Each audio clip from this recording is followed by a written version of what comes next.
Hello hello hello sound operator भैया थोड़ा base बढ़ाइएगा।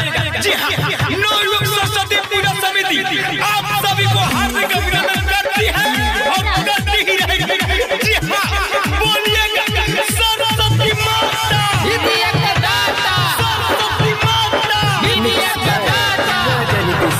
जातानी माई के भाषा न करे ठीठे, जदि तू आई बचुआ हो पी के हम नाचेगा कोई नहीं बोलेगा।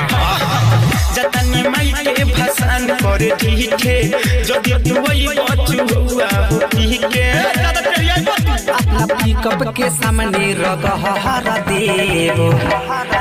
ज्यादा बोलबो भाषण में उठा के पटक दे, ज्यादा बोलबो भाषण में उठा के पटक दे।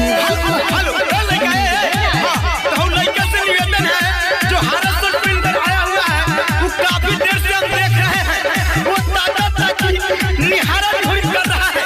तुमसे निवेदन है कि साइड हो जाए।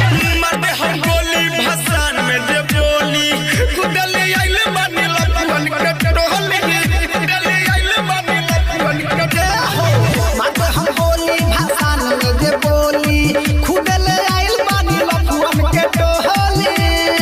तो सीधा नाच न तो बाबरी उखाड़ दे। ज्यादा बोलबो भाषण में उठा के पटक दे।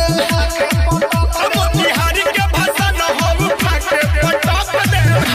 हम मेरे लक्ष्य दल सतीश, विकास और धुमान, सुजीत और विकी से आग्रह है कि आगे जो बस आ रही है वो काफी भीड़ में फंसी हुई है, उससे जल्दी साइड करें।